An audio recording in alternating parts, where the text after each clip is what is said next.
को नमस्कार। एक बार पुनः स्वागत है आपका हमारे YouTube चैनल पर। तो डियर स्टूडेंट, इस वीडियो में हम अध्ययन करने वाले हैं क्लास 5th की जो हिंदी की पाठ्यपुस्तक है NCERT की, इसकी चैप्टर संख्या 15 बिशन की दिलेरी।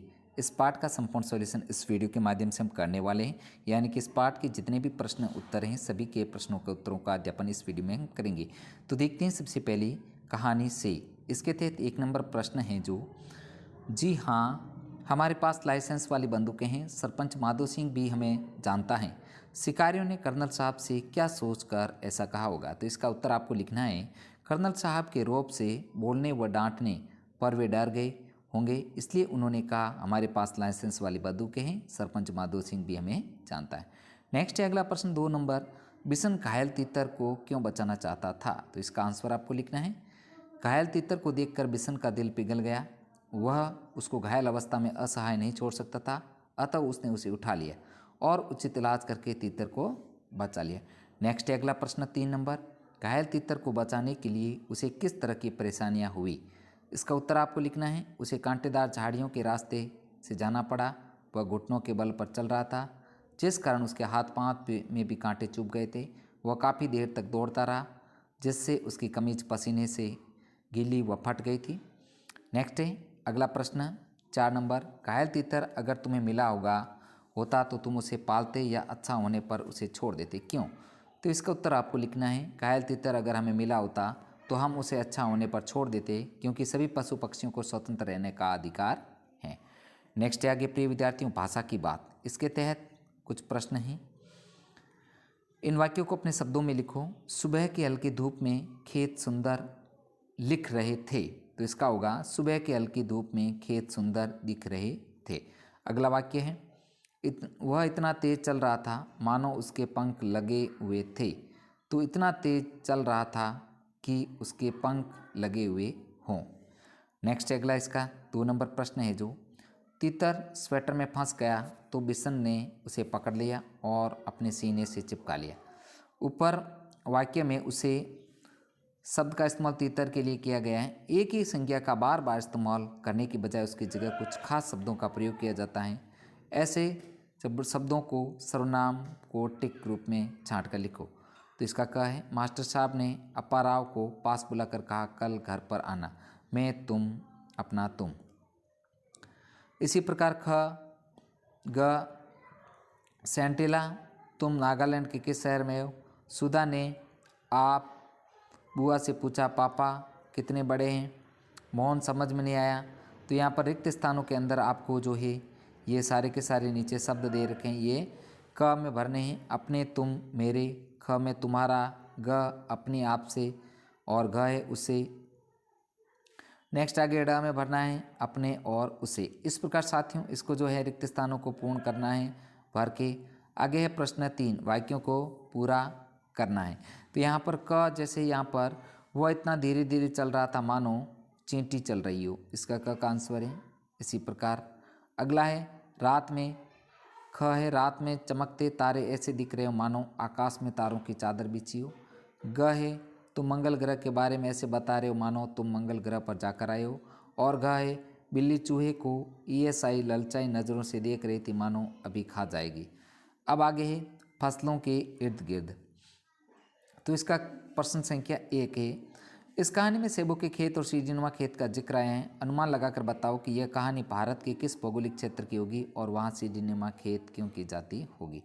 तो इसका उत्तर है, यह भारत के पहाड़ी इलाके की होगी, वहाँ सीढ़ीनुमा खेती समतल भूमि के अभाव के कारण की जाती होगी। हिमाचल या कश्मीर ही ऐसे भाग हैं। वैसे भी इन क्षेत्रों में भारी बर्फबारी और वर्षा सीढ़ीनुमा खेत बनाए जाते हैं, जिससे पानी फसलों को नष्ट ना कर सके। नेक्स्ट है आगे प्रश्न 2, सेबों के बाग में कीटनाशक दवा का छिड़काव हो रहा था। तो यहाँ पर यूँ तो कीटनाशक से दवाएं फलें सब्जियों अनाज की फसलों को कीड़े लगने से बचाते हैं, पर क है ये कीटनाशक दवाएं कीड़ों को नष्ट करती है, इससे इनका सेवन करने से क्या हमें भी नुकसान होता है? पता करो और कक्षा में बातचीत करो। तो इसका उत्तर आपको लिखना है क का, कीटनाशक दवाएं फलों सब्जियों और अनाज की फसलों से कीड़ों को बचाती हैं, लेकिन फिर भी वह कीटनाशक हमारे पाचन तंत्र पर थोड़ा बहुत प्रभाव डालते हैं, इसलिए इसके सेवन से पहले अच्छे से धोना चाहिए। नेक्स्ट आगे ख, ऐसे में फलों और सब्जियों का इस्तेमाल करने से पहले किन किन बातों का ध्यान रखना जरूरी होगा? तो इसका उत्तर लिखना है, फलों और सब्जियों को कीड़ों से बचाने के लिए कीटनाशक दवाओं का छिड़काव किया जाता है, इसलिए फलों और सब्जियों को खाने से पहले अच्छी तरह से धोना चाहिए, सब्जियों को पका कर रखना चाहिए। नेक्स्ट है आगे तुम्हारे आसपास। प्रश्न 1 है, कर्नल दत्ता ने घायल तीतर को गेंदे की पत्तियों पर रस पिलाने के लिए कहा। पत्तों का इस्तेमाल कई कामों में किया, जैसे नीचे लिखी पत्तियों का इस्तेमाल किस लिए होता है? तो यहाँ पर तुलसी, नीम, मीठा नीम, आम, अमरूद, तेज पत्ता, केला, सागवान, इन शब्दों का जो इस्तेमाल है आपको किस लिए होता है इसका लिखना है आपको। तो क है उत्तर सॉरी तुलसी का उपयोग है जो औषधि प्राय चाय, पूजा पाठ आदि में होता है। नीम का प्रयोग फोड़े, फुंसी, दवाइयों, साबुन आदि में होता है। मीठा नीम, करी पत्ता सब्जियां व दाल बनाने में प्रयुक्त होता है। आम, पूजा पाठ में आम का प्रयोग, पत्तियों का उपयोग होता है। अमरूद दवाइयों में प्रयोग होता है। तेज पत्ता सब्जी में डालने और मसाला बनाने में काम होता है।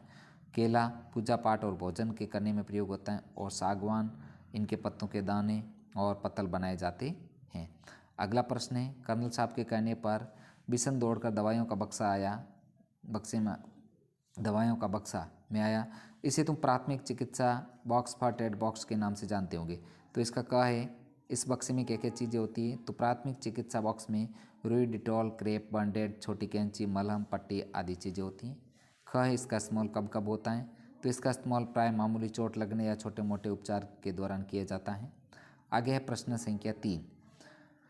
तुमने पर्यावरण अध्ययन में पढ़ा होगा कि पहाड़ी क्षेत्रों में आमतौर पर छतें ढलावदार बनाई जाती हैं। सोचकर बताओ कि ऐसा क्यों किया जाता है? तो उत्तर लिखना है, पहाड़ी क्षेत्रों में आमतौर पर छतें ढलावदार बनाई जाती हैं क्योंकि इन क्षेत्रों में बर्फ़ आदि पड़ती रहती हैं जो समतल छत होने पर उससे जमा हो सकती हैं, जिससे मकान गिरने का खतरा हो सकता है। इसके साथ ही ये ढलावदार छतें तेज़ बारिश के लिए भी उपयुक्त हैं। नेक्स्ट है आगे पहाड़ी इलाका। इसका प्रश्न है, इस कहानी में पहाड़ी घाटी शब्दों का इस्तेमाल हुआ है। पहाड़ी इलाके से जुड़े हुए शब्द सोचकर लिखो, जैसे ढलान, चट्टान आदि। तो यहाँ पर कुछ शब्द हैं जो पथरीला, चोटी, सीढ़ीनुमा, झाड़ी, टेढ़ा मेढ़ा, पहाड़ी, नदी, बर्फीला, पहाड़, संकरा आदि। अब आगे हैं प्रश्न 1 है जो पहली देर की तीतर के पीछे 2 तीतर, तीतर के आगे 2 तीतर, बोलो कितने तीतर? तो यहाँ पर उत्तर होगा 3 तीतर। नेक्स्ट है प्रश्न 2, तीतर का फोटो दिया गया है, गौर से देखो और उसका वर्णन कौन चौथी में तुम भी कर सके। तो तीतर एक छोटा सा पक्षी होता है, ये दिखने में बहुत ही सुंदर दिखता है। इसके छोटे छोटे पंख होते हैं, पुदक पुदक कर चलता है, हल्की उड़ान भी भरता है। ये एक साथ झुंड में रहते हैं तथा लड़ने में तेज होते हैं। नेक्स्ट आगे प्रश्न 3 है जो तीतर के बारे में और जानकारी इकट्ठा करो, जैसे तीतर का घोंसला, वो क्या खाता आदि। तो यहाँ पर तीतर का घोंसला छोटे छोटे तिनकों से बना होता है। यह हरी पत्तियाँ, छोटे फूल, छोटे छोटे कीड़े खाता है, दिखने में सुंदर लगता है। ये आपस में लड़ाई भी करते हैं, कुछ लोग इसका मांस भी खाते हैं।